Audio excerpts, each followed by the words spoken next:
Hi guys, one day exam factory में आप सभी का स्वागत है। गाइस, आरबीआई द्वारा अधिशेष अंतरण यहाँ तक करना था आगे का वीडियो में, ठीक है।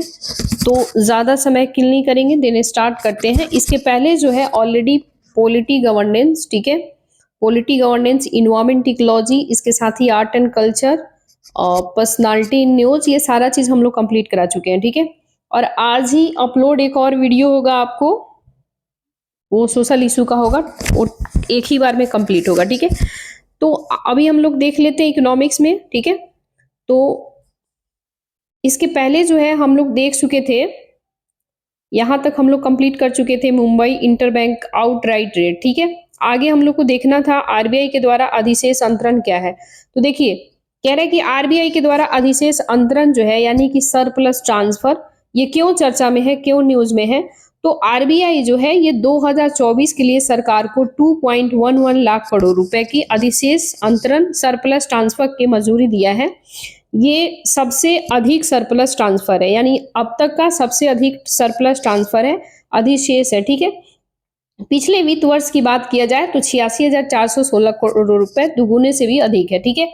आरबीआई सरप्लस के बारे में अगर हम लोग बातें करें तो आरबीआई के पास सरप्लस अधिशेष का ये मतलब होता है कि खर्च से ज्यादा आय होना, ठीक है। यानी कि हमको जितना एक्सपेंडिचर करना है, जितना खर्च करना है, उससे ज्यादा हमारे पास आय है, तो that is called, we can say to the surplus transfer, sorry surplus, ठीक है, यानी कि अधिशेष, ठीक है।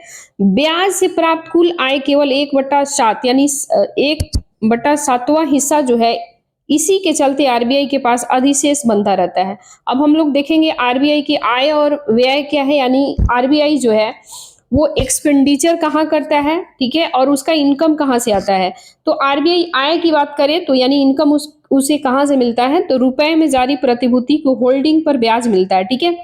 यानी कि जो भी प्रतिभूति मार्केट में जो देता है या फिर बैंकों को देता है, उससे वो ब्याज लेता है। इसके साथ ही चल निधि समायोजन सुविधा, एलएएफ, सीमांत अस्थायी सुविधा जैसी गतिविधियों से अर्जित ब्याज कमाता है, ठीक है। केंद्र और राज्य सरकारों, बैंकों, वित्तीय संस्था, कर्मचारियों को दिए गए ऋण और अग्रिम से प्राप्त ब्याज के द्वारा कमाता है। विदेशी स्रोतों से अर्जित ब्याज, इसमें विदेशी मुद्रा, परिसंपत्ति से प्राप्त ब्याज, आय वगैरह, इसको इनकम जनरेट होता है। अब हम लोग देखेंगे एक्सपेंडिचर आरबीआई का क्या है, यानी कि आरबीआई जो है ये खर्च कहाँ कहाँ करता है, ठीक है। तो आरबीआई अपनी आय का एक बड़ा हिस्सा जोखिम से निपटने के लिए रिस्क प्रोविजन पर व्यय करता है, ठीक है। आकस्मिकता निधि पर परिसंपत्ति विकास निधि, आकस्मिक यानी कि कंटीजेंसी फंड, ऐसे आप समझ लो इंग्लिश में, कंटीजेंसी फंड, आकस्मिकता निधि, ठीक है। इसके तहत किसी अत्यधिक स्थिति में निपटने के लिए राशि जो है अलग रखी जाती है। यानी कि मान लो कि आप अपने घर में, सपोज करो कि 100 रुपए है आपके पास, तो आप क्या करते हैं, आपके घर का जो कंटीजेंसी फंड है उसमें आप कितना रखते हैं, रिजर्व में रखते हैं कम से कम 40 रुपया, यानी कि 100 में से 40 रुपया आप रख दिए, 60 रुपया जो है वो घर का खर्चा वर्चा, बच्चे का पढ़ाई लिखाई, सपोज करो 100 रुपये में कुछ होना नहीं है, बट एग्जाम्पल दे रहे हैं। और ये 40 जो है ये इमरजेंसी फंड है, ठीक है, यानी कि जब भी ऐसा सिचुएशंस होगा तो वहां से हम ले सकते हैं। तो यही इसमें कह रहा है कि ये जो है आकस्मिकता निधि यानी कंटीजेंसी फंड, इसके तहत किसी प्रत्याशित स्थिति से निपटने के लिए, यानी कि कोई भी इमरजेंसी सिचुएशन से निपटने के लिए ये राशि जो है अलग रखा जाता है, जैसे कि प्रतिभूति, बॉन्ड हो गया, वैल्यू में मूल्यह्रास, मौद्रिक नीति से जुड़े जोखिम, ठीक है। परिसंपत्ति विकास निधि यानी कि एसेट डेवलपमेंट, यानी कि एसेट का मतलब होता है धन संपत्ति, उसका विकास करना, डेवलपमेंट करना, ठीक है। इसके तहत आरबीआई की सब्सिडियरी कंपनी संबंध स्थानों में निवेश, आंतरिक कार्य प्रणाली के लिए पूंजी व्यय विकास किया जाता है। नोटों की छपाई, एजेंसी शुल्क, कर्मचारियों पर हुए खर्च, यहाँ क्या होता है, ये सारे जगहों पे आरबीआई खर्च करती है, ठीक है। नेक्स्ट है, कह रहा है कि आरबीआई जो है, आरबीआई के द्वारा सरकार को सरप्लस ट्रांसफर करने की संबंधित प्रावधान भाई आपके पास क्या क्या है। तो ये आरबीआई नियम 1934 के तहत अधिनियम धारा 47 के प्रावधान किया गया है, और आरबीआई अपने परिचालन से अर्जित किसी भी तरह का लाभ केंद्र को ट्रांसफर कर सकता है, ठीक है। समितियों की सिफारिश मालेगाम समिति 2013 में आया था, और ये जो है ये सरकार को ट्रांसफर, सरप्लस में बढ़ोतरी वगैरह के लिए ही ये समिति बनाया गया था, मालेगाम समिति। तो आपसे पूछेगा किस चीज से रिलेटेड है, तो आरबीआई आरबीआई से रिलेटेड है और ये जो है जो भी पैसा ट्रांसफर किया जाता है केंद्र सरकार को, ठीक है, तो ये इसके सिफारिश वगैरह करने के लिए ये कमेटी लाया गया था, ठीक है। कह रहे कि अल्टरनेटिव रेफरेंस रेट, ठीक है, अल्टरनेटिव रेफरेंस रेट के ये भी इसके तहत वर्क करता है। आर्थिक पूंजी फ्रेमवर्क की हम लोग बातें करें तो बिमल जलान समिति की सिफारिश पे इस केंद्र को ट्रांसफर किए जाने वाली सरप्लस निम्नलिखित आधार पर निर्धारित किया जाती है। कौन सा समिति आया था? तो बिमल जलान समिति, ठीक है। रियलाइज इक्विटी आकस्मिकता निधि में मौजूद राशि, आकस्मिकता निधि को आरबीआई बैलेंस शीट यानी 6.5 से लेके 5.5 की सीमा भीतर बनाए रखा जाता है, ठीक है। इसके बाद शेष बची अतिरिक्त राशि सरकार को ट्रांसफर कर दी जाती है। आर्थिक पूंजी की बात करें तो इसे बैलेंस शीट 20.8 से लेके 25.4 की सीमा में रखा जाता है, ठीक है। शेष राशि सरकार को ट्रांसफर कर दिया जाता है, यानी कि ओवरऑल मान लो कि आपको 100 रुपए दिया जा रहा है, 100 रुपए में से कहा जा रहा है कि भाई आपको जो है 20 रुपया से लेके 25 रुपया तक आप मात्र खर्चा करो, बाकी का जो सरप्लस एक्स्ट्रा जो पैसा है वो आप गवर्नमेंट को दे दो, ठीक है। या फिर गवर्नमेंट समझ लो, आप अपनी मम्मी पापा आपके गवर्नमेंट हो गए, आपके समझ रहे हैं मतलब आपके पेरेंट्स जो हो गए, समझ लो कि आपके पास अगर 20-25 रुपया पेरेंट्स बोलते हैं कि भाई तू इतना ले, तू खर्चा कर, बाकी जो एक्स्ट्रा पैसा जो है वो अपने पेरेंट्स को दे दे, मम्मा पापा को, तो ऐसे आप समझ लो, ठीक है। कह रहे हैं कि इसमें पूंजी रिजर्व जोखिम से निपटने के लिए राशि, रिस्क प्रोविजन और मूल्यांकन यानी कि रिवैल्यूएशन बैलेंस शामिल होता है, ठीक है। अर्थोपाय अग्रिम योजना, अर्थोपाय अग्रिम योजना क्या है, ठीक है, यानी कि way and means advance scheme. तो हाल ही में भारतीय रिजर्व बैंक ने राज्यों और संघ शासित प्रदेशों को अर्थ उपाय अग्रिम सीमा को मौजूदा यानी कि 47,010 करोड़ रुपए से बढ़ा करके कितना कर दिया है? ये कर दिया है टोटल 60,118 करोड़ रुपए कर दिया है, ठीक है।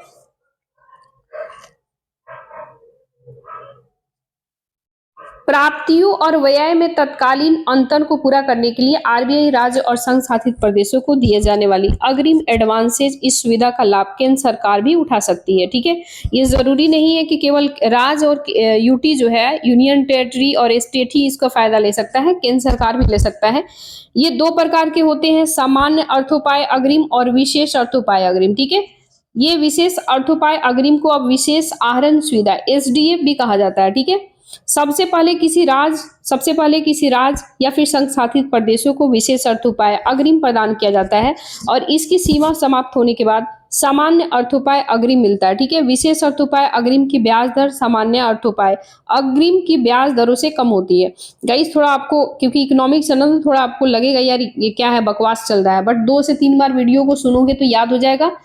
एंड ओवरऑल आपको स्टैटिक से क्वेश्चन पूछता है तो आप जब एमसीक्यू लगाएंगे तो आपको ए टू जेड क्लियरेंस पता चल जाएगा कि हाँ, पीवाई क्वेश्चन जब लगाएंगे कि क्वेश्चन कहाँ से आ रहा है, तो देन आपको लगेगा कि हाँ इंपॉर्टेंट है, क्योंकि इकोनॉमिक्स से आप देखते हैं कम से कम 14 से 15 क्वेश्चन हर साल पूछे जाते हैं, ठीक है। कह रहे हैं कि राज्य और संघ शासित प्रदेशों में अर्थोपाय अग्रिम वाला ऋण प्राप्त करने के लिए कुछ अन्य महत्वपूर्ण वित्तीय समायोजन साधन भी मौजूद है, जैसे विशेष आहरण सुविधा एसडीएफ, ओवरड्राफ्ट ओडी की सुविधा भी होती है।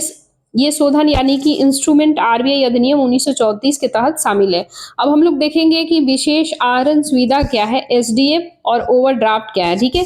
तो एसडीएफ जो है ये consolidate seeking fund, guarantee, redemption fund और ऑक्शन ट्रेजरी बिल, ये गिरवी को यानी कि कोलेटरल रखकर राज्य सुविधा का लाभ उठा सकता है, यानी कि कोसोलिडेटेड सीकिंग फंड जो है, गारंटी, रिडेम्पशन फंड और ऑक्शन ट्रेजरी बिल, ये आपको क्या है कि राज्य जो है गिरवी रख करके इसका बेनिफिट ले सकता है। गिरवी इन द सेंस कि सपोज करो कि कुछ आपके पास पेपर है, राइट, एंड उस बिहाफ पे जैसे आप किसी से कर्जा लेने जाते हैं कि भाई मेरे को 1 लाख रुपया तू दे दे, तो कहता है भाई तेरे पास क्या है, तो कुछ आप बोलते कि मेरे पास देख गोल्ड पड़ा है, या फिर कोई उसके बिहाफ पे हम कुछ रख देते हैं, ठीक है, उसका जो वैल्यू उतना होता है। तो वही है ये जो है यानी ट्रेजरी बिल जो है, ट्रेजरी बिल वगैरह हो गया, या फिर कंसोलिडेटेड सीकिंग फंड हो गया, गारंटी रिडेम्पशन फंड हो गया, ऑक्शन ट्रेजरी बिल, ये गिरवी रख करके राज्य क्या करता है, इसका बेनिफिट ले सकता है, सुविधा ले सकता है और उस पैसे को अपने इंफ्रास्ट्रक्चर डेवलपमेंट में खर्चा कर सकता है। CSF और GRF और राज्यों द्वारा RBI के पास रखी गई आरक्षित निधियां होती है, ठीक है।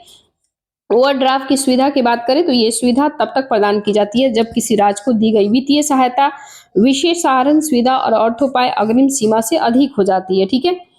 आमतौर पर यानी कि जब आपको जो फंडिंग जो प्रोवाइड हो रहा है, जैसे कि SDF हो गया, विशेष सहारण सुविधा जो हो गया, इससे ज्यादा अगर आपका हो जाता है तब जाकर के ओवरड्राफ्ट सुविधा आपको मिलता है, ठीक है।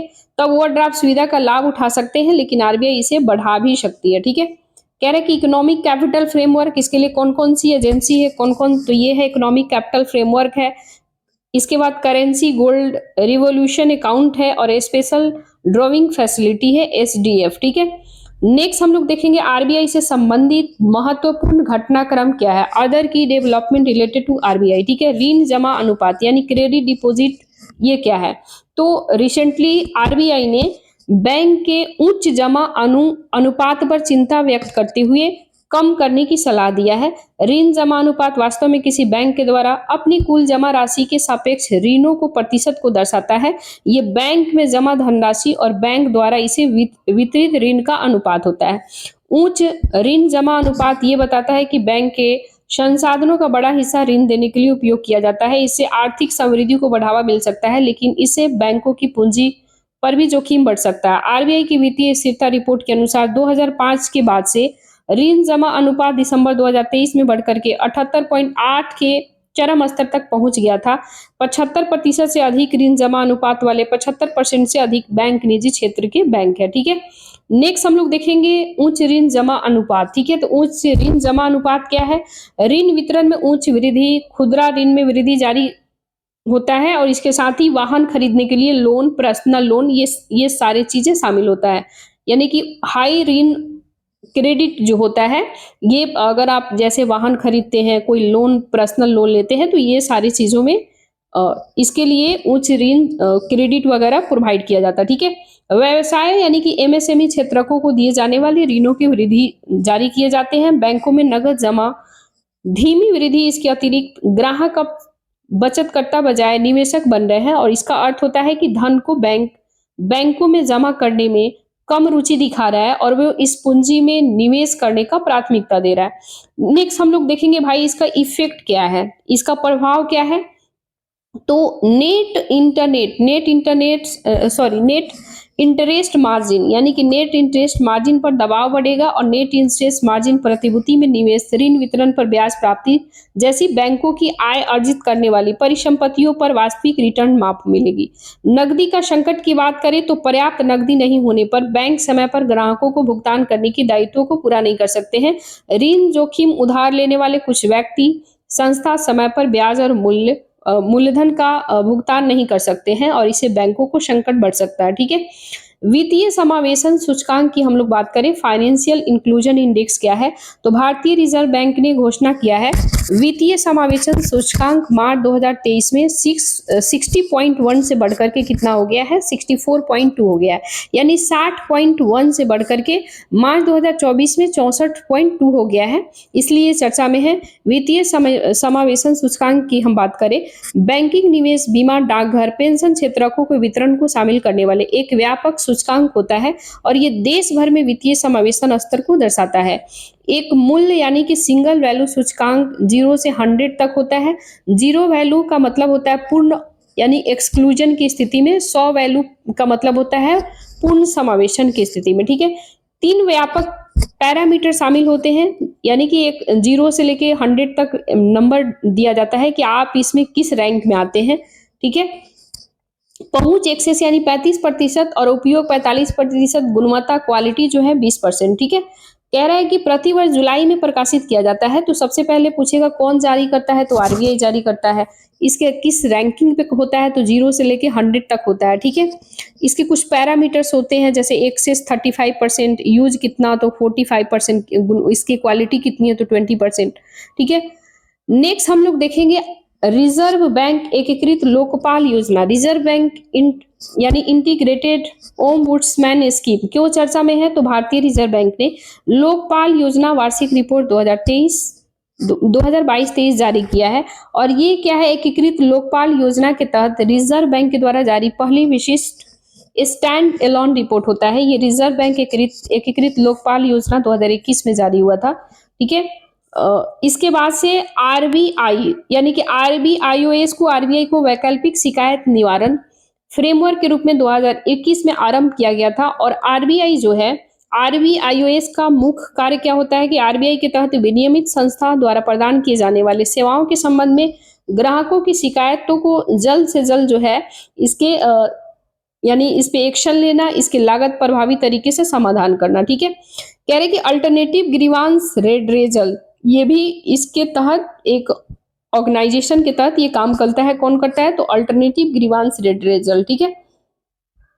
इसके गठन की हम लोग बात करें तो ये योजना आरबीआई के द्वारा बैंकिंग विनियमन अधिनियम 1949, आरबीआई अधिनियम 1934, भुगतान और निपटान प्रणाली अधिनियम 2007 के तहत प्रदत्त शक्तियों का प्रयोग करते हुए तैयार किया जाता है। इसका उद्देश्य है कि इस योजना का उद्देश्य आरबीआई विनियमन संस्था इसके द्वारा प्रदान की जाने वाली सेवाओं में कमी के संबंधित ग्राहकों की शिकायतों को निःशुल्क समाधान किया जाता है। इसके कवरेज कैसे किए जाते हैं यानी रिकवरी, तो ये योजना निम्नलिखित विनियमित संस्थाओं को कवर करती है, जैसे कि सभी वाणिज्यिक बैंक, क्षेत्रीय बैंक हो गया, अनुसूचित प्राथमिकता शहरी सहकारी बैंक हो गया जिसे 50 करोड़ रुपए उससे अधिक के जमा आकार, ऐसे सभी गैर बैंकिंग वित्तीय कंपनी या फिर इसमें गैर अनुसूचित प्राथमिकता शहरी सहकारी बैंक के सभी आ जाते हैं। ऐसे सभी गैर बैंकिंग वित्तीय कंपनियां हाउसिंग फाइनेंस कंपनी को छोड़ करके जो जमा स्वीकार करने ग्राहकों से लेन देन के लिए अधिकृत तथा जिनकी परिसंपत्ति का आकार 100 करोड़ रुपए से अधिक हो, यानी किस चीज को छोड़ करके? जो गैर बैंकिंग वित्तीय कंपनी है यानी कि नॉन बैंकिंग फाइनेंशियल कंपनी जो है, जैसे हाउस फाइनेंस होता है, कंपनी वगैरह कुछ हो गया, इन लोगों को छोड़ करके। ठीक है। भुगतान प्रणाली पेमेंट सिस्टम से सभी भी भागीदार हो सकते हैं। क्रेडिट फाइनेंशियल कंपनियां भी आती है। लोकपाल की नियुक्ति की बात करें तो आरबीआई ने एक अधिक अधिकारी को लोकपाल और उप लोकपाल की नियुक्ति कर सकता है और इनका कार्यकाल एक बार में अधिकतम 3 वर्ष तक का होता है। शिकायतों का निपटान कैसे होता है? तो वर्तमान में शिकायत का निवारण आरबीआई लोकपाल के 24 कार्यालयों के साथ साथ केंद्रीकृत प्राप्ति और प्रसंस्करण केंद्र द्वारा किया जाता है। ठीक है। नेक्स्ट जो है चर्चा में है, कह रहे कि विनियमित संस्था में स्व विनियामक संगठन को मान्यता देने के लिए व्यापक फ्रेमवर्क यानी कि omnibus framework for the recognizing self regulatory organisations, ये क्यों चर्चा में है? Regulated initiative. ठीक है। तो भारतीय रिजर्व बैंक ने विनियमित संस्था में स्व विनियामक संगठन को मान्यता देने के लिए एक फ्रेमवर्क तैयार किया है। ये फ्रेमवर्क के बारे में हम लोग बातें करें कि एसआरओएस क्या है? एसआरओएस का मतलब हो गया, ये हो गया सेल्फ रेगुलेटरी ऑर्गेनाइजेशन। ठीक है। तो नियमों के अनुपालन की संस्कृति को बढ़ावा देना, इसके साथ ही लघु संस्था का समर्थन करना, अपने सदस्यों के सामूहिक अभिव्यक्ति के रूप में काम करना, क्षेत्रक के संबंधित जानकारियां को कलेक्ट करना और अनुसंधान विकास की संस्कृति को बढ़ावा देना। इस कौन कौन से पात्रता है यानी कि कौन कौन से तो इसमें पात्र हो सकते हैं? तो एसआरओ का गठन कंपनी अधिनियम 2013 की धारा 8 के तहत पंजीकृत गैर लाभकारी कंपनी यानी कि नॉन बेनिफिट कंपनी के रूप में भी किया जाता है। पर्याप्त नेटवर्थ होनी चाहिए, शेयर होल्डिंग अलग अलग संस्थाओं के पास होनी चाहिए और उसे अपने क्षेत्रों की प्रतिनिधि संस्था होनी चाहिए। ठीक है। नेक्स्ट हम लोग देखेंगे, कह रहा है कि इसकी पर्याप्त नेटवर्थ होनी चाहिए और शेयर होल्डिंग अलग अलग संस्थाओं के पास होनी चाहिए, अपने क्षेत्र के प्रतिनिधि होना चाहिए। इसी के विशेषता की बात करें तो एसआरओ के पास पर्याप्त प्राधिकरण होंगे, प्राधिकरण मेंबरशिप एग्रीमेंट प्राप्त होंगे, इसका गवर्नेंस तंत्र भी मजबूत होगा। यह अपने क्षेत्र की निगरानी के लिए नियमों के अनुपालन की संस्कृति निगरानी के तरीके में सुधार के लिए मानक विकसित करेगा। गवर्नेंस फ्रेमवर्क की बात करें तो आर्टिकल ऑफ एसोसिएशन उपनियमों के माध्यम से गवर्निंग बॉडी के कामकाज के तरीके बताए जाएंगे और इसके साथ ही निदेशक मंडल में अध्यक्ष सहित कम से कम 1/3 स्वतंत्र इसमें मेंबर होंगे। ठीक है। संबंधित अधिनियम और आरबीआई के द्वारा जारी विनियमन दिशा निर्देश अन्य निर्देशों सर्कुलर का पालन करना होगा, ठीक है। इसके अंदर कौन कौन से और ऑर्गेनाइजेशन है, तो payment and settlement system act ये काम करता है, और centralise receipt and the processing centre भी करता है, ठीक है। नेक्स्ट हम लोग देखेंगे यूनिवर्स बैंक। यूनिवर्सल बैंक क्यों चर्चा में है? यूनिवर्सल बैंक, तो आरबीआई ने स्मॉल फाइनेंस बैंक और ऑन टॉप लाइसेंसिंग के तहत यूनिवर्सल बैंक में बदलने के लिए मानदंड निर्धारित किया है, इसलिए चर्चा में है। यूनिवर्सल बैंक के बारे में बात करें, यूनिवर्सल बैंक ऐसे बैंक होते हैं जो वाणिज्यिक बैंक और निवेशक बैंकों के द्वारा प्रदान किए जाने वाली सेवा अधिक वित्तीय सेवा प्रदान करते हैं, जैसे कि बीमा को बेचना। सभी स्मॉल फाइनेंस बैंक, लघु वित्त बैंक ग्राहकों की सेवाएं दे रहे हैं और उन क्षेत्रकों को ग्राहकों से नगद जमा स्वीकार करने या फिर ऋण देने की बुनियादी सेवाओं देने की अनुमति है, जहां बैंकिंग सेवाओं की बहुत कम पहुंच या फिर बैंकिंग सेवाओं पहुंच ही नहीं है, वहां पे ये यूनिवर्स बैंक जो है अच्छे से वर्क करता है। ऑन टैप लाइसेंसिंग की बात करें तो 2016 में शुरू किया गया था, और बैंकिंग लाइसेंस से प्राप्त करने के लिए पूरे आरबीआई के पास आवेदन किया जा सकता है। 2016 से पहले बैंकिंग लाइसेंस के लिए आवेदन मांगे जाने पर आरबीआई के पास लाइसेंस के लिए अप्लाई करना पड़ता था, ठीक है। यूनिवर्सल बैंक के लिए कौन कौन पात्रता है, यानी कि कौन कौन इलिजिबल है, क्या क्या इसमें क्राइटेरिया है, तो एसएफबी की न्यूनतम नेटवर्थ कितनी होनी चाहिए, तो 1000 करोड़ रुपए होनी चाहिए। मौजूदा दर्जा की बात करें तो अनुसूचित बैंक होना चाहिए, साथ ही उसके पास कम से कम 5 वर्षों के यानी सैटिस्फैक्शन प्रदर्शन का ट्रैक रिकॉर्ड होना चाहिए, ठीक है। लाभ प्रदाता यानी बेनिफिशियरी की बात करें, विगत 2 वित्तीय वर्षों में निवल लाभ दर्ज वो प्राप्त किया हो, या फिर परिसंपत्ति की गुणवत्ता एसेट क्वालिटी पिछले 2 वित्तीय वर्षों में हो। सकल गैर निष्पादित परिसंपत्ति 3% से कम या उसके बराबर होनी चाहिए। निवल एनपीए की बात करें तो 1% से कम या उसके बराबर होनी चाहिए। स्टॉक लिस्टिंग की बात किया जाए तो शेयर्स किसी मान्यता प्राप्त स्टॉक एक्सचेंज में सूचीबद्ध होनी चाहिए, ठीक है। प्रोमोटर के लिए पात्रताएं, तो यूनिवर्सल बैंक में बदलने की अवधि के लिए नए प्रमोटर्स का शामिल करने मौजूदा प्रमोटर को बदलने की अनुमति नहीं होनी चाहिए। आरबीआई के द्वारा पूर्व में मंजूर प्रमोटर शेयरधारक आवंटन योजना में किसी भी तरह के बदलाव की अनुमति नहीं होगी। प्राथमिकता ऋण पोर्टफोलियो में विविधता वाले एसएफबी को यूनिवर्सल बैंक में बदलने प्राथमिकता दी जाएगी, ठीक है। नेक्स्ट है लघु वित्त बैंक। तो लघु वित्त बैंक जो है इसके बारे में हम लोग देखेंगे, इसकी उत्पत्ति कब हुआ था, तो ये लघु वित्त बैंक की स्थापना की बात करें तो 2014-15 के केंद्रीय बजट में ये किया गया था।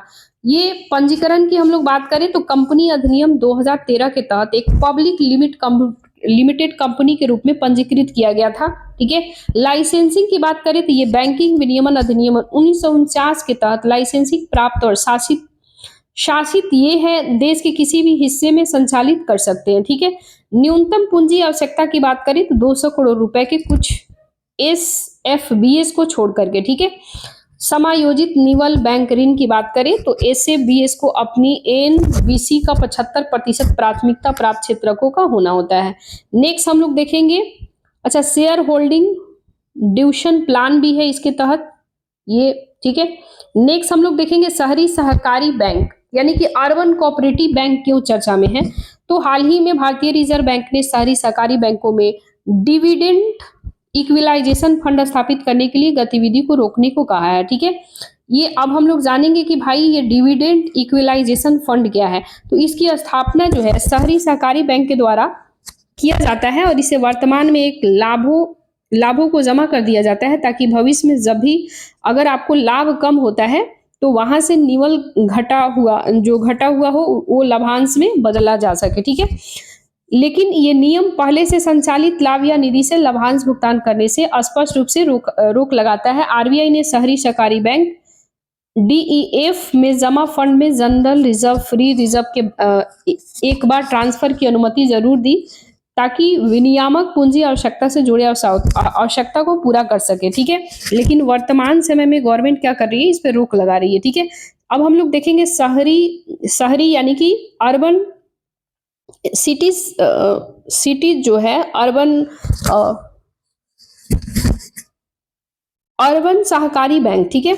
अर्बन सहकारी बैंक जो है वैधानिक स्थिति के एक बैंकिंग संबंधित राज्य सहकारी समिति अधिनियम या फिर बहु राज्य सहकारी समिति अधिनियम 2002 के तहत सहकारी समिति के रूप में पंजीकृत है।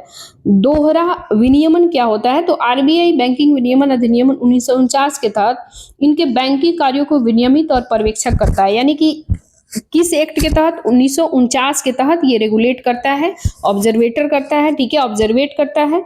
ये 1949 एक्ट के तहत शहरी सहकारी समिति से संबंधित राज्य केंद्रीय रजिस्ट्रार उनके प्राधिकरण प्रशासनिक मामलों में निगरानी करता है। ऋण वितरण की बात किया जाए तो मार्च 2026 तक अपनी कुल ऋण वितरण का 75% प्राथमिकता वाले क्षेत्र को ऋण प्रदान करने के लिए अनिवार्य लक्ष्य को पूरा करना होगा, जिससे कृषि कार्यों के लिए भी ऋण देने की अनुमति होगी। आरबीआई विनियमन ढांचा की बात करें तो 4 स्तरों पर वर्गीकृत करता है। वो कौन कौन से है 4 स्तर? हम लोग उस पर एक बार देख ले पूरा। टीयर 1 में क्या है कि सभी यूनिट को वेतन भोगी और यूसीबी यानी कि जो भी यूनियंस है इसके, भले ही इसकी जमा राशि कितनी भी हो लेकिन 100 करोड़ रुपए तक की जमा राशि वाले अन्य सभी यूसीबी, यानी कि यूसीबी गाइज आपको हो गया शहरी सहकारी बैंक यूसीबी, ठीक है, ये हो गया। टीयर 2 में हम लोग देखेंगे कि 100 करोड़ रुपए से अधिक और 1000 करोड़ रुपए तक की जमा राशि वाले शहरी सहकारी बैंक का वर्गीकरण होता है। टीयर 3 में बात करें तो 1000 करोड़ रुपए से अधिक और 10,000 करोड़ रुपए तक की जमा राशि वाले यानी कि शहरी सहकारी बैंक इसमें शामिल होते हैं। टीयर 4 में कौन होता है? तो जिसके पास 10,000 करोड़ रुपए से अधिक जमा वाले राशि हो वो इसमें शहरी सहकारी बैंक शामिल होते हैं, ठीक है। नेक्स्ट हम लोग देखेंगे शहरी सहकारी बैंक को मजबूत करने के लिए शुरू की गई पहले क्या क्या है, गवर्नमेंट के द्वारा क्या क्या इसमें प्रोविजंस लाए गए हैं। तो बैंकिंग विनियमन संशोधन अधिनियम 2020 के तहत आरबीआई को सहकारी बैंकों के बोर्डों को हटाने की शक्तियां देता है और इसके साथ ही शहरी सहकारी बैंक के प्रबंधन प्रशासन समापन आरबीआई के दायरे में लाया जाता है। विस्तार में सुगमता कुछ शहरी अर्बन जो बैंक है आरबीआई की पुनर्प्राप्ति के बिना पिछले वित्त वर्ष मौजूदा शाखाओं को संख्या 10% और अधिकतम 5 शाखाएं तक नई शाखा खोलने की अनुमति है, इससे ज्यादा आप नहीं कर सकते हैं, ठीक है। इसके बाद हम लोग देखेंगे NUCFDC राष्ट्रीय शहरी सहकारी वित्तीय विकास निगम लिमिटेड, ये प्रमुख संगठन है, ऑर्गेनाइजेशन है। NUCFD की बात करें, ठीक है, तो ये जो है एक अम्ब्रेला संगठन है, यानी कि अम्ब्रेला का मतलब होता है एक ऑर्गेनाइजेशन बहुत बड़ा है जिसमें छोटे छोटे बहुत सारे ऑर्गेनाइजेशन को इंक्लूडेड किया जाता है, यानी कि अम्ब्रेला छाता देखते हैं ऐसे छाता होता है ना। अब इसमें छोटे छोटे बहुत सारे जो है ऐसे बने रहते हैं ना, ऐसे छोटा छोटा सबको मिलाकर के एक अम्ब्रेला का निर्माण होता है ना।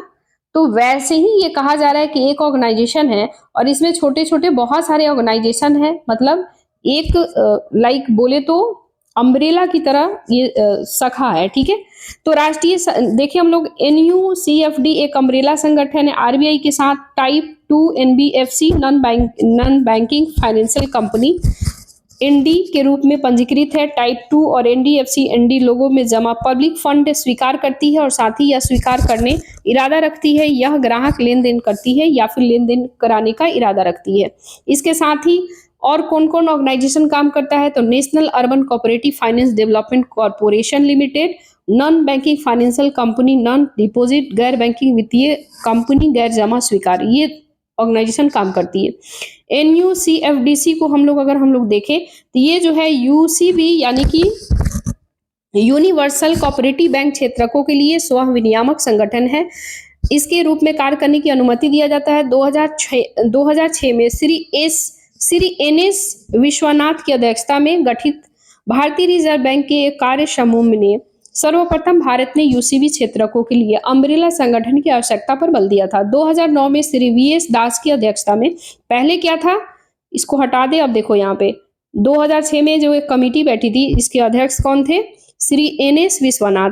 इसके बाद 2009 में जो कमेटी बैठता है उसका हेडेड कौन करते हैं अध्यक्ष? तो श्री VS दास, ठीक है। आरबीआई के कार्य समूह ने राष्ट्रीय स्तर के अम्ब्रेला संगठन जैसा गठन की सिफारिश ये करते हैं तरलता और पूंजी सहायता प्रदान करने के लिए पूंजी जुटा करके 300 करोड़ रुपए और पूंजी आधार तक पहुंचने का लक्ष्य रखे हुए, ताकि जरूरत पड़ने पर यूसीबी जो है यूनिवर्सल कोऑपरेटिव बैंक की सहायता किया जा सके। विनियमन संबंधी नियम को पालन का आसान बनाना, यानी रेगुलेटरी जो रूल रेगुलेशन बने उसका पालन करना। लघु बैंकों को बैंकिंग विनियमन अधिनियम 1949 के तहत नियमों का पालन करने के लिए तैयार करने में मदद मिलेगा। यूसीबी की बात करें, यूनिवर्सल कोऑपरेटिव बैंक, तो विनियामक संस्थाओं के बीच विचार विमर्श को आसान बनाना, एक साझा प्रौद्योगिकी मंच विकसित करना और एनयूसीएफडीसी और यूसीबी की अपेक्षाकृत कम लागत अपनी सेवाओं का दायरा बढ़ाने में मदद करेगा। नेक्स्ट हम लोग देखेंगे जो चर्चा में है, प्राथमिक शहरी सहकारी बैंक यानी यूसीबी के लिए त्वरित सुधारात्मक कार्रवाई फ्रेमवर्क, यानी कि promotes corrective action framework primary urban cooperative bank. ठीक है, क्यों चर्चा में है, तो आरबीआई प्राथमिकता शहरी सहकारी बैंकों के लिए त्वरित सुधारात्मक कार्रवाई फ्रेमवर्क जारी किया है।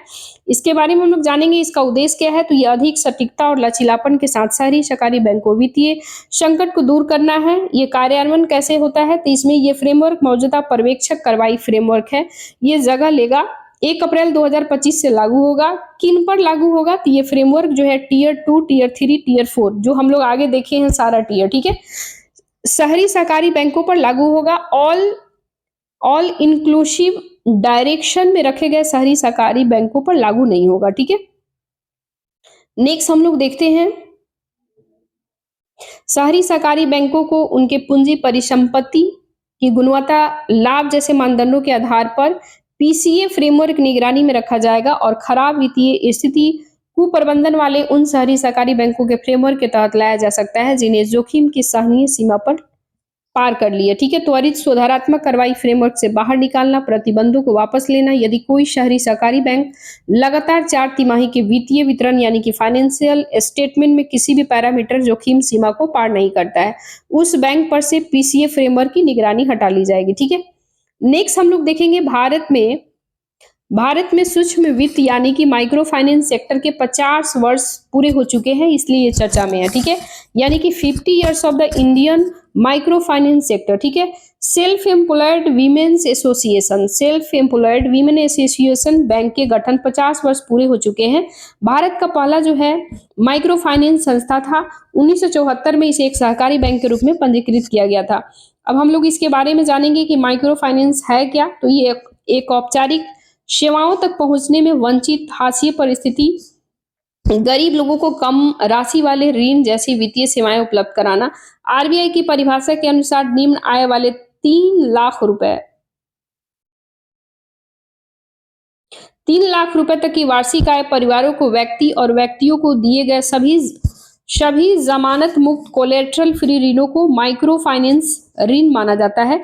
माइक्रो फाइनेंस संस्था आमतौर पर वाणिज्यिक बैंक की तुलना में उच्च ब्याज दर ऋण देती है। इसके हम लोग बैकग्राउंड की बात करें, क्योंकि नोबेल पुरस्कार विजेता मोहम्मद यूनुस ने 1976 में बांग्लादेश में ग्रामीण बैंकों के स्थापना का आधुनिक माइक्रो फाइनेंस संस्था का नींव रखे थे। किसने रखा था, मोहम्मद यूनुस ने। कब रखा था, 1976 में। कहां पे, तो बांग्लादेश में ग्रामीण बैंक की स्थापना हुआ था। ठीक है, नेक्स्ट हम लोग देखेंगे भारतीय रिजर्व बैंक यानी आरबीआई भारत में संचालित एमएफआई के विनियामक संस्था है। आरबीआई के द्वारा गठित मालेगाम समिति 2010 में जो बना था, वो एनबीएफसी एमएफआई विनियमित करने के लिए समग्र फ्रेमवर्क अपनाने की सिफारिश किया था। और भारत में माइक्रो फाइनेंस को बढ़ावा देने के लिए सरकार को उठाए गए कदम, यानी कि गवर्नमेंट ने क्या क्या माइक्रो फाइनेंस को बढ़ावा देने के लिए कौन कौन सा स्टेप उठाया है, ठीक है, कौन कौन सा इनिशिएटिव लाया है। ठीक है, तो इसके लिए इनिशिएटिव गवर्नमेंट ने लाया है प्रधानमंत्री मुद्रा योजना। ठीक है, इसका उद्देश्य क्या है भाई, इसका उद्देश्य है वाणिज्यिक बैंक यानी कि नॉन बैंकिंग फाइनेंशियल कंपनी जो है, इसके जरिए गैर कॉर्पोरेटिव और एक गैर कृषि क्षेत्रकों में सूक्ष्म या लघु उद्यमों को 10 लाख रुपए तक का ऋण मुहैया कराना। मुद्रा योजना के अंतर्गत ऋण जो है शिशु, किशोर और तरुण श्रेणियों में वर्गीकृत किया जाएगा, डिस्ट्रीब्यूट किया जाएगा। श्रेणियों के तहत पहले ऋण का पुनर्भुगतान करने वाले के लिए केंद्रीय बजट 2024 में ऋण प्राप्त करने के लिए मौजूदा 10 लाख रुपए की सीमा को बढ़ाकर अब 20 लाख कर दिया गया। ठीक है, स्व विनियामक संगठन जो है ये यानी कि सेल्फ रेगुलेटरी ऑर्गेनाइजेशन को मान्यता 2014 में आरबीआई ने माइक्रो फाइनेंस इंस्टीट्यूट नेटवर्क और साधन साधन को एसआरओ के रूप में दिया था। एसआरओ का मतलब सेल्फ रेगुलेटरी ऑर्गेनाइजेशन, ठीक है।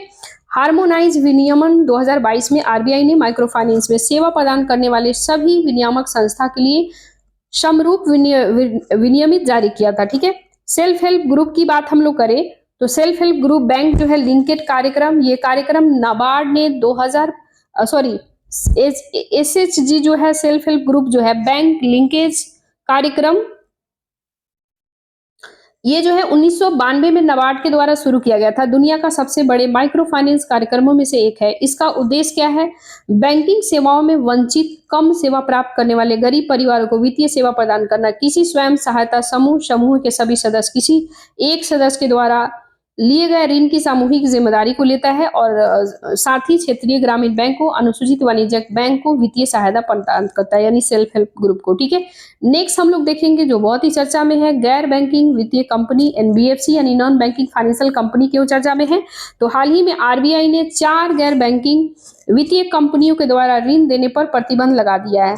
आरबीआई भारतीय रिजर्व बैंक अधिनियम 1934 धारा 45L clause 1 sub clause B के तहत प्रदत्त शक्तियों का प्रयोग करते हुए निर्देश जारी किया है। Non banking financial company, micro finance institution काम करता है, सेल्फ रेगुलेटरी ऑर्गेनाइजेशन, ये दोनों काम करता है, ठीक है। गैर बैंकिंग वित्तीय कंपनी के बारे में अगर हम लोग बातें करें तो ये कंपनी अधिनियम 1956 और कंपनी अधिनियम 2013 के तहत पंजीकृत ऋण देने वाले कंपनियां होती है जो एनबीएफसी के तहत कृषि, औद्योगिक गतिविधि, व्यापारी प्रतिभूति को छोड़ करके कोई भी सेवा प्रदान करने, अचल संपत्ति की बिक्री, खरीद, निर्माण शामिल संस्था शामिल नहीं होती है, ठीक है। राष्ट्रीय आवास बैंक की बात करें तो ये आवास वित्त कंपनियों को विनियमित करता है, लेकिन 2019 में इन कंपनियों के विनियमन की जिम्मेदारी आरबीआई को सौंप दी जाती है। भारतीय प्रतिभूति और विनियमन बोर्ड की बात करें यानी सेबी, ये merchant banker, venture capital fund, capital, stock exchange, stock broker, sub broker को विनियमित करता है। आरबीआई किसको किसको करता है? कोई मर्चेंट बैंक हो गया, या फिर कोई वेंचर कैपिटल फंड कंपनी हो गया, या फिर स्टॉक एक्सचेंज हो गया, या फिर स्टॉक ब्रोकर हो गया, सब ब्रोकर हो गया। इसको रेगुलेट कौन करता है? तो सेबी करता है।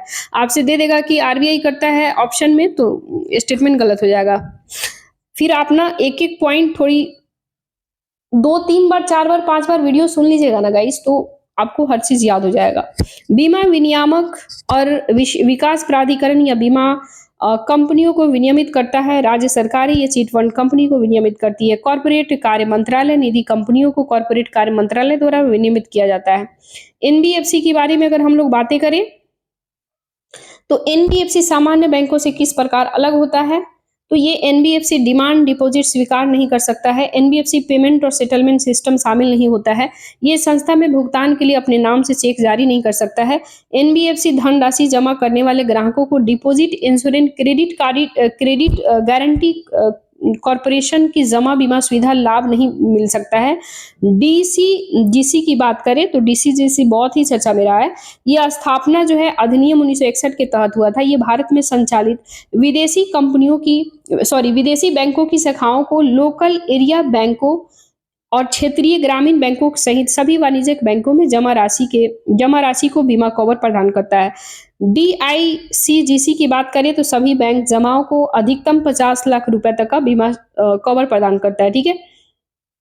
एनबीएफसी की हम लोग बातें करें, एनबीएफसी के लिए स्केल आधारित विनियमन क्या है? तो एनबीएफसी का एक वर्गीकरण को उनके आकार, कार्य, जोखिम के स्तर के आधार पर 4 लेयर्स में विभाजित किया जाता है। इन्फोग्राफिक की अगर हम लोग बातें करें, ये अलग अलग विनियामक, प्रत्येक लेयर की एनबीएफसी को अलग अलग विनियामक नियमों का पालन करना पड़ता है। ये नियम एनबीएफसी के आकार को जोखिम स्तर के रूप में निर्धारित करता है। नेक्स्ट हम लोग देखेंगे गैर बैंकिंग वित्तीय कंपनियां जो है इसके फ्रेमवर्क क्या है, ठीक है। तो टॉप लेयर में क्या क्या होते हैं, बेस लेयर क्या है, टोटल हम लोग देखेंगे। तो टॉप लेयर जो है सिस्टमैटिक रिस्क या फिर अधिक जोखिम वाली एनबीएफसी पर सख्त विनियामकीय निगरानी होगा और टॉप लेयर श्रेणी में रखा जाएगा और कड़ी नजर रखी जाएगा, नियमन निरीक्षण किया जाएगा, ठीक है। अपर लेयर का मतलब हो गया इस श्रेणी में उन एनबीएफसी का एक छोटा समूह शामिल होगा जिसमें सिस्टमैटिक रिस्क स्पिल ओवर के दृष्टिकोण से जोखिम ग्रस्त समझे जाते हैं, जिसके कारण सख्त विनियामक प्रावधानों के अंतर्गत लाना होगा। मिडिल लेयर की बात करें तो ये मिडिल लेयर आप देख सकते हैं जो ग्रीन बॉक्स में है ऑलरेडी। इसमें वे सभी गैर जमा स्वीकार करने वाली नॉन बैंकिंग फाइनेंशियल कंपनी शामिल होती है जिनकी परिसंपत्ति 1,000 करोड़ रुपए से अधिक है, और साथ ही सभी जमा स्वीकार करने वाले एनबीएफसी भी इसमें शामिल होते हैं। जो येलो कलर का आप देख रहे हैं बेस लेयर, इसमें 1,000 करोड़ से कम परिसंपत्ति वाले एनबीएफसी को शामिल किया जाता है। ठीक है, नेक्स्ट हम लोग देखेंगे एनबीएफसी जो है ये क्यों न्यूज में है। तो एनबीएफसी P2P जो है, ठीक है, P2P ऋण प्रदायगी यानी कि एनबीएफसी P2P लेंडिंग, आरबीआई ने मास्टर सर्कुलर जारी किया है। P2P ऋण प्रदायगी एक ऐसी प्रक्रिया होती है जो कोई भी व्यक्ति किसी भी बैंक या वित्तीय संस्था के बीच आए बिना एक डिजिटल प्लेटफॉर्म का उपयोग करके सीधे दूसरे व्यक्ति को ऋण दे सकता है, यानी कि इसमें हमें मेडिएटर की जरूरत नहीं पड़ेगा। ठीक है, एनबीएफसी जो है यानी कि पर्सन टू पर्सन, ठीक है, P2P का मतलब होता है पर्सन टू पर्सन, ऋण देने वाले प्लेटफॉर्म को P2P यानी पर्सन टू पर्सन ऋण प्रक्रिया के भागीदारी के लिए मध्यवर्ती के रूप में कार्य करना होता है। कोई एक ऋणदाता सभी P2P यानी कि पर्सन टू पर्सन प्लेटफॉर्म को मिलकर एक बार में 50 लाख रुपए से अधिक ऋण नहीं दे सकता है। P2P प्लेटफॉर्म निवेश साधन के रूप में P2P ऋण को बढ़ावा नहीं दे सकते हैं और न ही इससे जुड़े कोई बीमा प्रोडक्ट बेच सकते हैं। ठीक है, नेक्स्ट हम लोग देखेंगे गैर निष्पादित परिसंपत्तियां, नॉन परफॉर्मिंग एसेट क्या होता है। ठीक है, तो ये आरबीआई जो है अर्धवार्षिकी वित्तीय स्थिति रिपोर्ट में गैर निष्पादित परिसंपत्ति के मामले में उपलब्धियों को रेखांकित किया है। इसके बारे में हम लोग बातें करें तो ये रिपोर्ट जो है स्थिरता विकास परिषद FSDC की उप समिति के आकलन पर आधारित होता है। ये रिपोर्ट जो होता है, इसके रिपोर्ट के अनुसार कई वर्षों के बाद मार्च 2024 के अंत तक अनुसूचित वाणिज्यिक बैंकों का सकल NPA GNPA अनुपात कम होकर के 2.8% हो गया है, और ये निवल जो है NPA और NNPA इसके अनुपात में भी 0.6% हो गया, इसलिए ये चर्चा में है। वित्तीय स्थिरता विकास परिषद की बात करें, ठीक है, ये जो है 2010 में स्थापित किया गया था और वित्तीय स्थिरता बनाए रखने के विनियामक संगठन के बीच समन्वय बढ़ाने और वित्तीय क्षेत्रों में विकास को बढ़ावा देने के लिए वित्तीय तंत्र को मजबूत संस्थागत बनाने के लिए शीर्ष मंच लाया गया था। संरचना केंद्रीय वित्त मंत्री इसके अध्यक्ष होते हैं। इसके सदस्य वित्तीय क्षेत्र विनियामक जैसे RBI से भी और PFRD जो हो गया, IRDI हो गया, ठीक है, ये वित्तीय सचिव होते हैं, या आर्थिक कार्य विभाग के सचिव, वित्तीय सेवा विभाग सचिव, मुख्य आर्थिक सलाहकार इसमें शामिल होते हैं। NPA के हम लोग बात करें, NPAs के बात करें तो ये लॉस एसेट्स क्या होते हैं, तो ऐसे परिसंपत्ति जिसके बैंक पूरी तरह से राइट ऑफ बट्टे खाते नहीं करते हैं लेकिन हानि लॉस के रूप में अपने खाते में दर्ज होते हैं। सब स्टैंडर्ड एसेट की बात करें तो ऐसे एसेट्स यानी ऐसे संपत्ति, एसेट मतलब होता है संपत्ति, ठीक है, ऐसे संपत्ति जो 12 महीने या इससे कम अवधि के लिए NPA बने रहते हैं। यानी NPA हो जाना मतलब, देखो NPA जो होता है ना, एक्चुअली 3 महीना बराबर 90 दिन, यानी 30 तिहाई 90 दिन अगर कोई यदि आप अगर लोन लेते हैं और पैसा जो है जमा नहीं कराते हैं, लाइक बोले आपके अकाउंट में नहीं है, मान लो आपके अकाउंट से कट रहा है, ये अकाउंट आपका हो गया एक, ठीक है, और ये हो गया बैंक B, यहाँ मान लो बैंक हो गया, ठीक है, और P बराबर कोई पर्सन हो गया, ठीक है, तो ये जो है कोई बैंक हो गया और ये बैंक जो है किसी व्यक्ति को लोन देता है। ये लोन हो गया, आप कंपनी के लिए ले रहे हैं, चाहे पर्सनल लोन ले रहे हैं या जो भी ले रहे हैं, ठीक है, चाहे कोई एस्टेब्लिशमेंट के लिए ले रहे हैं, ऑर्गेनाइजेशन वगैरह डेवलप के लिए। तो जब आप बैंक से लोन लेते हैं और मान लीजिए कि पर महीना जो है EMI कट रहा है, लेकिन अगर 3 महीना कंटिन्यू यदि गैप हो जाता है, 3 महीना बराबर मतलब 90 दिन, 30 तिहाई 90, तो वो बैंक क्या करेगी, NPA घोषित कर देगी, नॉन परफॉर्मिंग एसेट जिसको बोलते हैं, यानी आपके संपत्ति को NPA कर देगी, ठीक है। तो वही उसी के बारे में कह रहा है, ये कह रहा है कि ऐसे एसेट जो 12 महीने या इससे कम अवधि के लिए NPA बने रहते हैं, ठीक है, तो उसे सब स्टैंडर्ड एसेट्स कहते हैं। डाउटफुल मतलब संदिग्ध एसेट, वैसे एसेट जो 12 महीने से अधिक समय तक सब स्टैंडर्ड श्रेणी में बने रहते हैं उसे डाउटफुल कहते हैं, ठीक है। गैर निष्पादित परिसंपत्ति के बारे में बात करें, जब किसी ऋण पर देय ब्याज या फिर मूलधन की कम 90 दिनों से अधिक समय तक बकाया रहता है, वह एनपीए में परिवर्तित हो जाती है और जीएनपीए की सभी ऋण परिसंपत्तियां को जोड़ होता है, जिन्हें एनपीए के रूप में वर्गीकृत किया जाता है। एनपीए को कम करने के लिए उठाए गए कदम क्या क्या है? तो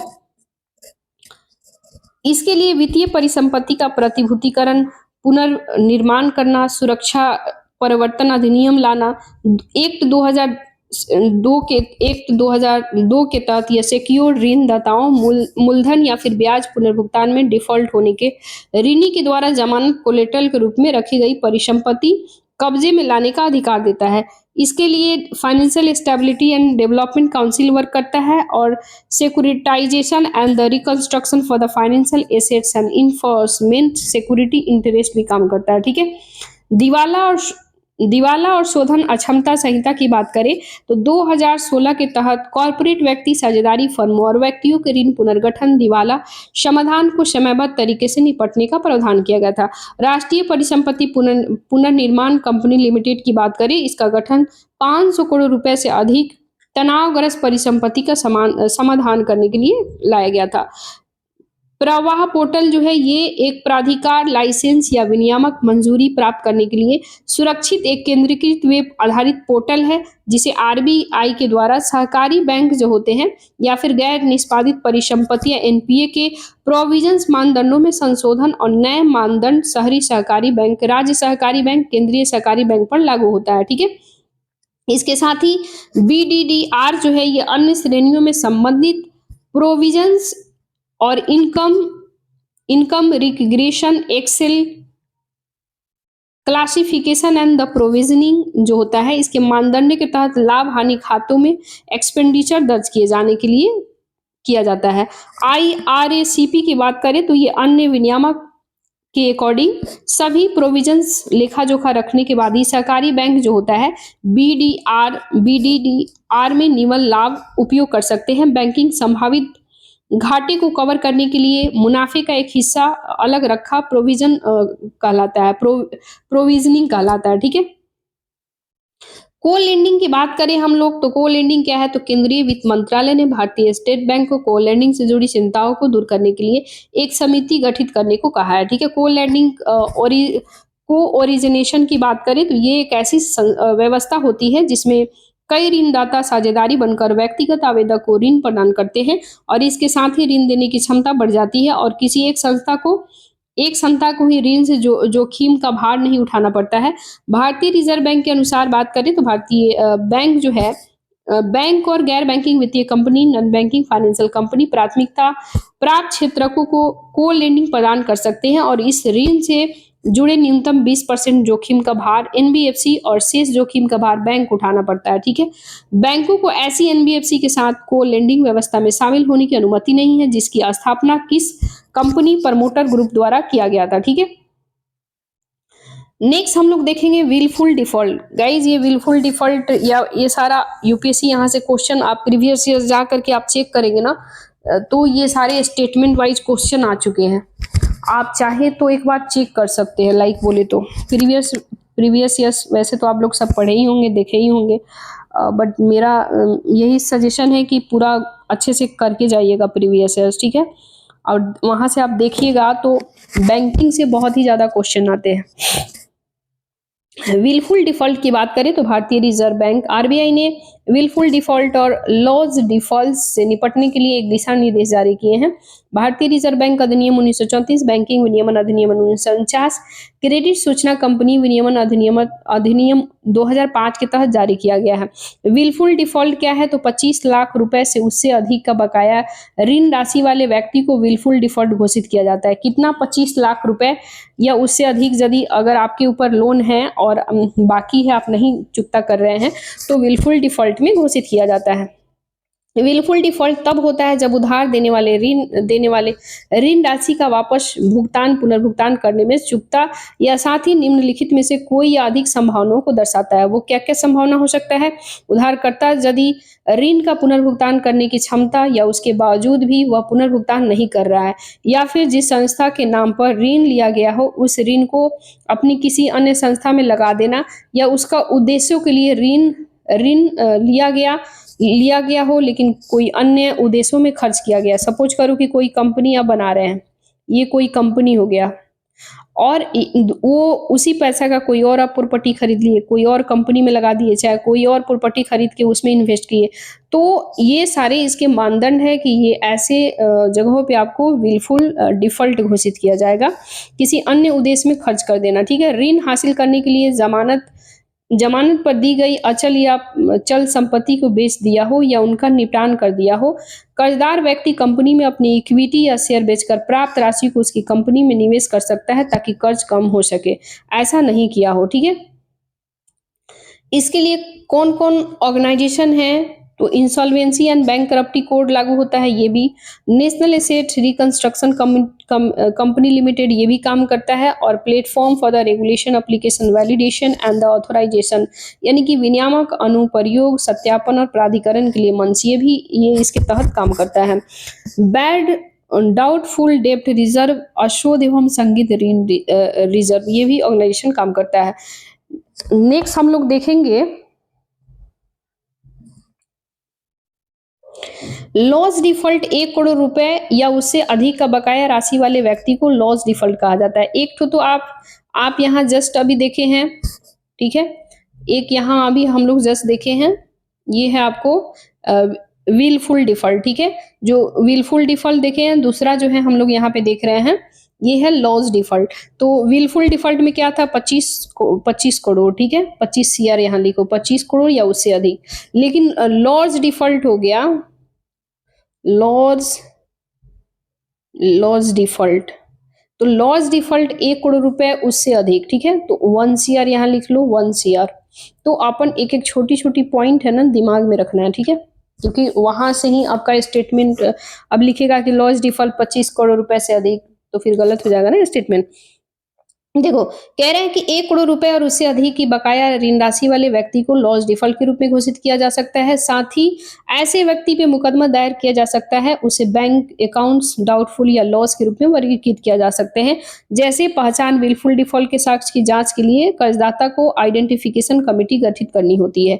क्यों न्यूज में है भाई? इंटर क्रेडिटर समझौते, इंटर क्रेडिटर एग्रीमेंट के चर्चा में है। तो सरकारी स्वामित्व वाली राष्ट्रीय इस्पात निगम जो है, इसके द्वारा डिफॉल्ट किए जाने वाले ऋणदाताओं को इंटर क्रेडिट समझौते का सहारा लेने के लिए मजबूर होना पड़ा है।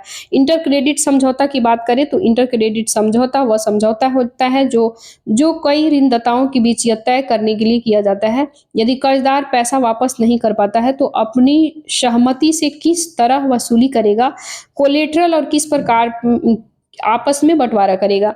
ये कर्जदाता के अधिकारों और स्थितियों को वर्णन करता है। इसे कोलेटरल भुगतान और भुगतान की प्राथमिकता के साथ साथ अलग अलग कर्जदाताओं के क्रम में उल्लेख होता है, ठीक है? भारतीय रिजर्व बैंक स्टैंडर्ड एसेट्स के समाधान के लिए विवेकपूर्ण फ्रेमवर्क 2019 के अनुसार कुल बकाया ऋण का 75% हिस्सा जो है, हिस्सा वाले और ऋणदाताओं की संख्या के हिसाब से 60% ऋणदाताओं के द्वारा लिया गया कोई भी ऋण सभी ऋणदाताओं के लिए बाध्यकारी होगा, ठीक है? नेक्स्ट है दिवाला और शोधन क्षमता संहिता 2016।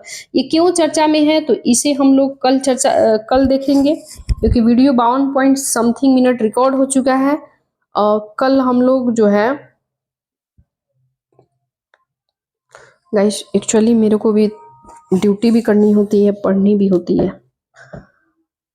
इसलिए रियल बताएं तो मेरे समय की थोड़ी किल्लत है। मैं पढ़ाई भी करती हूँ, ड्यूटी भी करती हूँ, एंड क्या ही करोगे जब तक जीवन जो है ना,